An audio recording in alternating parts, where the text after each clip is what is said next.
Hello बच्चों, आप सभी का हमारे YouTube चैनल में बहुत बहुत स्वागत है। बच्चों, ये CBSE 2023 में क्वेश्चन नंबर 14 सेट 3 में पूछा गया था। इसमें बोला गया था कि if A, B, C, D,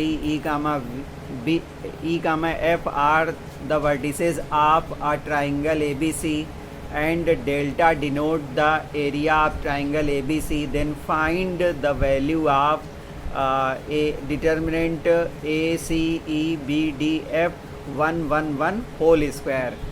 तो हम लोग को एक ट्राइंगल दिया गया है और उस ट्राइंगल में ये कहा गया है कि उसके जो वर्टिसेस हैं वो A, B, C, D और E, F हैं। कहा गया है कि उसका जो एरिया है वो डेल्टा से डिनोट किया जा रहा है। तो अब हम लोग को पता है कि एरिया ऑफ ट्राइंगल जो होता है वो 1/2 x1, y1, तो x1, y1 है A, B और 1 लिया जाता है, और x2, y2 जो है C और D हैं और यहाँ पर 1 लिया जाता है। एरिया ऑफ ट्राइंगल का फार्मूला होता है 1/2 x1, y1 1, x2, y2 1, x3, y3 1। तो यहाँ पर हम लोगों ने इसको x1, y1 ले लिया, इसको x2, y2 ले लिया और इसको x3, y3 ले लिया। तो इसमें वैल्यू पुट कर दी तो ये E, F और 1 हुआ। अच्छा, अब जब हम लोग इसका स्क्वायर करेंगे तो ये delta square equal to 1/4 determinant A, B 1, C, D 1 और E, F 1 होल स्क्वायर के इक्वल हो जाएगा।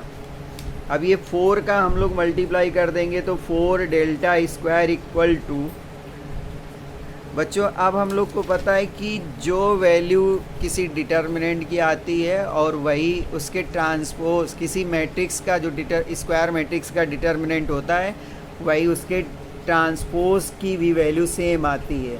तो हम A के ट्रांसपोज का डिटर्मिनेंट निकालें या उसके मैट्रिक्स का डिटर्मिनेंट निकालें, ये सेम रहता है।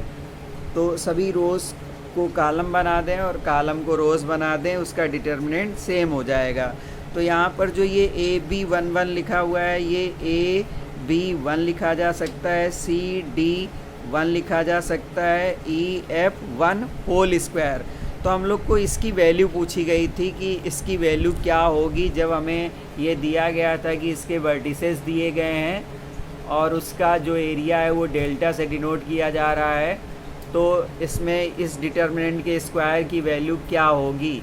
तो हम लोगों ने सबसे पहले area of triangle 1/2, area of triangle होता है 1/2 determinant x1, y1 1, x2, y2 1, x3, y3 1।